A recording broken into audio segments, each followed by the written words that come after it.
സ്നേഹത്തോടെ ആമിനാസ് അടുക്കളയിലേക്ക് സ്വാഗതം. എല്ലാവരും സുഖമാണെന്നുള്ള വിശ്വാസത്തിലൂടെ ഞങ്ങളെല്ലാവരും സുഖമായിട്ടിരിക്കുകയാണ്.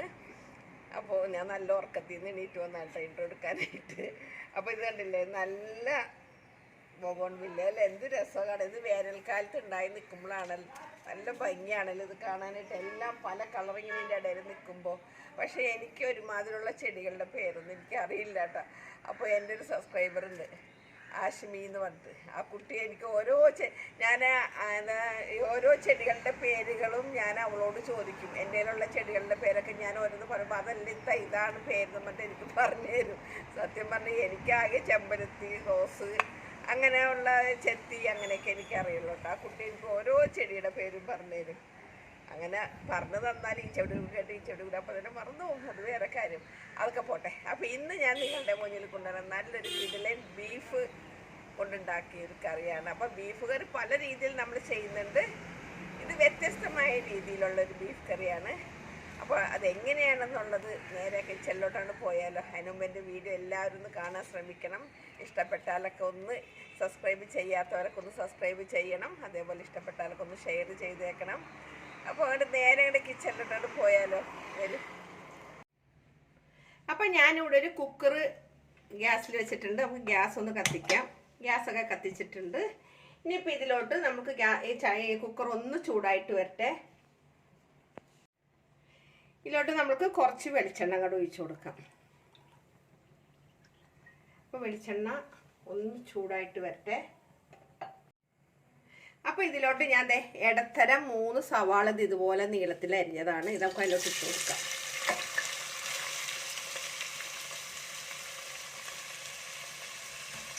അപ്പോൾ നമുക്കിതൊന്ന് വാടി വരട്ടെ. അപ്പോൾ ഇതിലോട്ട് തന്നെ ഞാനൊരു കുറച്ച് ചുമന്നുള്ളിയും കൂടി ഇതുപോലെ എടുത്തു വെച്ചതാണ്. ഇത് നമുക്ക് ഇതിലോട്ട് അത് ഇട്ട് കൊടുക്കാം.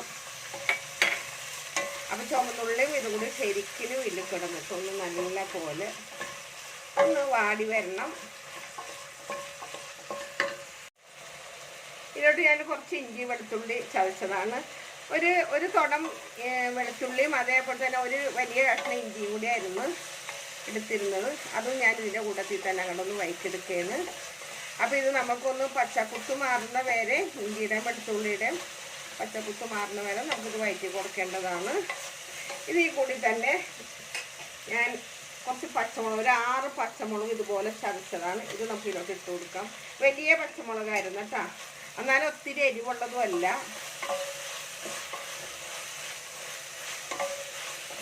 എല്ലാം കൂടി നമുക്കൊന്ന് വാടി വരണം ശരിക്കുന്നൊന്ന്. അപ്പോൾ അതേ ഇതിലൊരു പച്ചമുളക് കിടക്കുന്നുണ്ട് കേട്ടോ. ഞാനിത് എന്താ പറയുക, ചോപ്പറിൽ വെച്ചിട്ട് ചതച്ചെടുത്തതാണ്. അപ്പോൾ അത് ചതഞ്ഞില്ല. ഒരെണ്ണം ഞാൻ ഇട്ടപ്പോൾ കണ്ടില്ല, അത് ഇടാൻ നേരത്തെ കാണുന്നത്. അപ്പോൾ നിങ്ങൾക്ക് വേണമെങ്കിൽ ഇത് അരിഞ്ഞിടെ എന്താ ചെയ്യാട്ടെ. ഞാനിത് ചതച്ചിടുക ചെയ്തത്, അതുകൊണ്ടാണ്.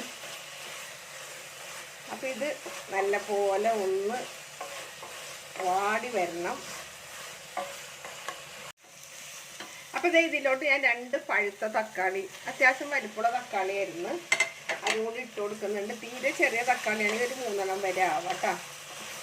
എന്നിട്ട് ഇത് ശരിക്കും ഇതിൻ്റെ പച്ച മണം മാറുന്ന വരെ നമ്മളൊന്ന് വഴറ്റി കൊടുക്കണം. ഇന്നത്തെ ഞാൻ തയ്യാറാക്കുന്നത് നല്ലൊരു ബീഫ് കറിയാണ്. ഇന്നത്തെ ബീഫ് കറിക്ക് ഒരു പ്രത്യേക രുചിയിലാണ് ഞാനിന്ന് തയ്യാറാക്കുന്നത്. അപ്പോൾ തീർച്ചയായിട്ടും നിങ്ങൾ സ്കിപ്പ് ചെയ്യാണ്ട് വീഡിയോ കാണണേ. അപ്പോൾ ഇത് നല്ല പോലെ വാടിയിട്ടുണ്ട് കേട്ടോ. ഇതിലോട്ട് ഞാനൊരു 1/2 ടീസ്പൂണോളം മഞ്ഞൾപ്പൊടി ഇട്ട് കൊടുക്കുകയാണ്. അതുപോലെ തന്നെ 1 ടീസ്പൂണോളം മുളക് പൊടി, പിന്നെ 1 ടീസ്പൂണോളം മല്ലിപ്പൊടി. ഇതെല്ലാം കൂടി നല്ലപോലെ ഒന്ന് മിക്സ് ചെയ്യട്ടെ. ഇതിൻ്റെ കൂടി ഞാൻ നല്ലപോലെ ഇതിൻ്റെ പച്ചക്കുത്ത് മാറുന്ന വരെ ഇതും കിടന്നിട്ടൊന്ന് നല്ലപോലെ ഒന്ന് മൊരിഞ്ഞ് വരണം. ഇതിലോട്ട് ഞാനൊരു 1/2 ടീസ്പൂൺ കുരുമുളക് കൂടി ചേർക്കാൻ മറന്നു പോയതാണ് കേട്ടോ. മറന്നതല്ല, എടുത്തോണ്ട് വെച്ചിട്ട് വിട്ടുപോയതാണ്. അപ്പോൾ ഞാനിതെല്ലാം നല്ലപോലെ യോജിപ്പിച്ചിട്ടുണ്ട്. നമ്മുടെ മസാല എല്ലാം നല്ല പോലെ റെഡി ആയിട്ടുണ്ട്. ഇതിലോട്ട് ഞാൻ കുറച്ച് പുതിനയിലയും കുറച്ച് കറിവേപ്പിലയും കുറച്ച് മല്ലിയിലയും കൂടെ അവിടെ ഇട്ട് കൊടുക്കുകയാണ്.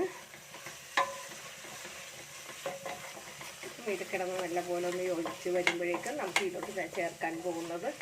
അപ്പോൾ ഇതെല്ലാം നല്ലപോലെ ഇതിലോട്ട് കിടന്നിട്ട് നല്ലപോലെ ഒരു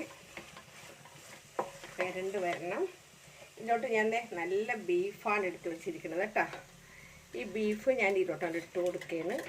കുറച്ച് നെയ്യൊക്കെ വേണേ. ഞാൻ കുറച്ച് നെയ്യും ഇട്ടിട്ടുണ്ട്. ഒരു 2-3 പീസ് എല്ലൊക്കെ ഇട്ട് കൊടുത്തിട്ടുണ്ട്. കാരണം അത് ഞാൻ ഒത്തിരി ചെറുതാക്കിയിട്ടില്ല കേട്ടോ. ഈ ഇറച്ചി ഒരുവിധം വലിയ പീസ് തന്നെയാണ്. അപ്പോൾ ഇതിലേക്ക് ഞാൻ കുറച്ച് ഞാൻ ഇതിന് ഉപ്പൊന്നും ഇട്ടിട്ടില്ലല്ലോ. അപ്പോൾ കുറച്ച് ഉപ്പിട്ട് കൊടുക്കാം. പാകത്തിനുള്ള ഉപ്പിട്ട് കൊടുക്കാം. എന്നിട്ട് ഇതെല്ലാം അവിടെ ഒന്ന് നല്ലപോലെ ഒന്ന് കൂട്ടി യോജിപ്പിച്ചിട്ട്, അപ്പോൾ ഒന്ന് ക്യാമറ ഒന്ന് ഓഫ് ചെയ്തിട്ടാ. കാരണം എനിക്ക് ഇവിടെ നിന്ന് 2 പേർക്കും കൂടി അടക്കാനുള്ള ഒരു അസൗകര്യം ഉള്ളതുകൊണ്ടാണ്. അതൊക്കെ ഒന്ന് ഓഫ് ചെയ്തേ. ഇതിലോട്ട് ഞാൻ കുറച്ച് ഗരം മസാലപ്പൊടി ഇട്ട് കൊടുക്കുന്നുണ്ട്. അപ്പോൾ ഞാൻ എടുത്തിരിക്കുന്ന ബീഫിൻ്റെ അളവ് ഞാൻ കറക്റ്റ് പറഞ്ഞെന്നാണ് എൻ്റെ വിശ്വാസം. 1 കിലോ ബീഫാണ് കേട്ടോ ഞാൻ എടുത്തിരിക്കുന്നത്. അപ്പോൾ ഇതെല്ലാം കൂടി ഇനി ഇതിൽ ഞാൻ വെള്ളം ഒന്നും ചേർക്കുന്നില്ല. നമ്മളുടെ ബീഫിൻ്റെ വെള്ളം എന്താണെങ്കിലും ഉണ്ടാവും. അപ്പോൾ ഉപ്പൊക്കെ ഞാൻ ഓൾറെഡി ഇട്ടിട്ടുള്ളതുകൊണ്ട് ഇനി നമുക്കിതൊന്ന് അടച്ച് വയ്ക്കാം. അപ്പോൾ ഇത് ഞാൻ സാധാരണ രീതിയിലുള്ള കണക്കല്ല കേട്ടോ പറയാൻ പോകുന്നത്. അപ്പോൾ ഞാനിത് സാധാരണ കുക്കറല്ല ഞാൻ വെക്കുന്നത്. ഇതൊരു പുതിയ കുക്കറാണ്. ഇതെല്ലാവരുണ്ടാവും, എന്നാലും ഇല്ലാത്തതുകൊണ്ട്. അപ്പോൾ നമുക്ക് ഇതിൻ്റെ കറക്റ്റ് അളവ് ഇതിങ്ങനെ തിരിച്ചിട്ട് ഇത് ഇഡ്ഡലിയുടെ കുക്കറാണ്. എൻ്റെ കെട്ടുവൻ 12 കൊല്ലം മുമ്പ് കൊണ്ടുവന്ന് എനിക്ക് തന്നതാണ്. ഞാൻ ഇതുവരെ ഇത് ഉപയോഗിച്ചിട്ടുണ്ടായിരുന്നില്ല. അപ്പോൾ ഇത് നമുക്കിത് നല്ലപോലെ ഇതൊന്ന് അടച്ച് വെച്ചിട്ട് ഞാനൊരു 4 വിസിൽ വരുമ്പോൾ ഇത് ഓഫ് ചെയ്യും. സാധാരണ പോലെ അല്ലാത്തതുകൊണ്ടിട്ട് നമുക്ക് മറ്റേന്ന് പറഞ്ഞാൽ 8 വിസിലും 7 വിസിലൊക്കെ വരണ്ടേ. അപ്പോൾ ഇത് ഞാനൊരു 4 വിസിൽ വരുമ്പോൾ ഓഫ് ചെയ്യുക. എന്നിട്ട് നമുക്ക് നോക്കാം ഇതിൻ്റെ വേവൊക്കെ അങ്ങനെ ഉണ്ടെന്ന്. അപ്പോൾ നമുക്ക് 4 അപ്പോൾ നമ്മളുടെ ഇറച്ചിയുടെ കുക്കറിൻ്റെ ആവിയൊക്കെ പോയിട്ടുണ്ട് കേട്ടോ. അപ്പം നമുക്കിതൊന്ന് തുറന്ന് നോക്കാം.